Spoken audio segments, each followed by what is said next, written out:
What's good, Commanders fans? So Danny Johnson has been released, cornerback Danny Johnson per John Keim. After that double move that was put on him by Demarcus Robinson, where he high stepped into the end zone, I didn't really think that Danny Johnson was going to be released. So this is somewhat of a surprise because of the corner depth, we just don't have a lot of corners. After Ben St. Juice, Will Jack, and Kendall Fuller, like after that, it's Corn Elder and Christian Holmes. Like we just don't have a lot of depth. But they definitely are going. They have to sign it off the waiver wire. They just have to sign a corner or a free agent because we just don't have a lot of depth.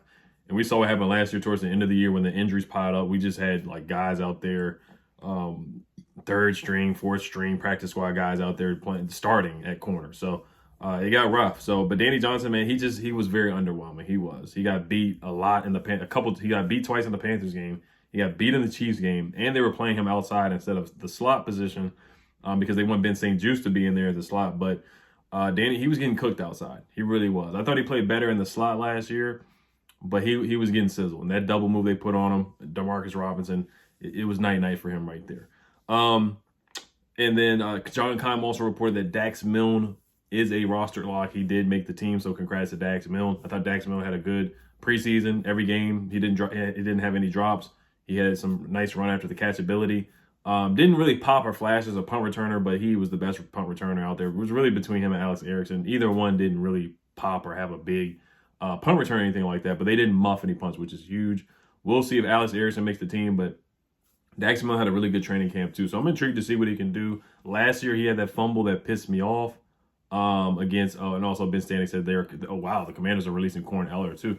Dang, they're going to have to sign a couple of corners out there, man, because they don't have many corners available, man. Corn Elder, DeJuan Neal after that, they just don't have a lot of guys on the roster. So we're definitely going to we need to sign at least 2 corners. So Ron Rivera's looking around and all that communication talk and continuity, it looks like it's out the window because they just got to get some more talent in here. They got to get some better players. You're not going to find a blue chip corner or a legitimate, lockdown corner or anything like that right now, with the season about to start, really.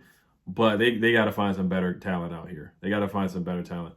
Matt Perry says, boy, Washington does really not like his cornerback depth. Yeah, they don't have much depth at all. They really don't. And the preseason was telling. It was second string, third string guys cooking our corners almost basically every game. They gave a big play.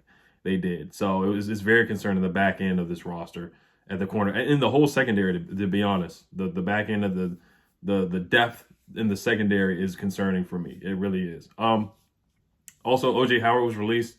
Somebody on Twitter asked me, I think McLaurin's bag or something like that, asked me about OJ Howard because he was cut by the Bills. He's had a lot of drops throughout his career, but he's super, super, super talented. He really is talented. The talent is there. I mean, you look at some of the numbers here. His rookie season had 432 yards receiving and 6 touchdowns with the Tampa Bay Buccaneers, 565 yards and 5 touchdowns. Bruce Arians would definitely challenge him in press conferences. Like, he would say the talent is there, but it hasn't shown up on Sundays. Bruce Arians said that as the head coach for the Tampa Bay Buccaneers. So that's concerning. But OJ Howard is talented. We don't know when Logan Thomas exactly is going to be back, but he should be back sooner than later. Hopefully by week 1, week 2, we'll see. Cole Turner, hopefully he's back in John Bates, but we do need depth at the tight end spot. I don't see them going after OJ Howard, though. I just don't see that happening. I really don't. Would I take a flyer on him? 1-year deal, see what he can do? If the injuries keep piling up, sure, why not? But I just don't see them going. He is talented. He's super talented, though. 6'6", 251 pounds. Another Bama boy. Was a first-round pick, 19 overall, but he just hasn't really put it all together. He's shown flashes, had a solid rookie year, but there's times where he does have hands like a snake and butter hands and drops the football out there. So, all right, guys, let me know what you guys think. Hell to the Commanders. Peace.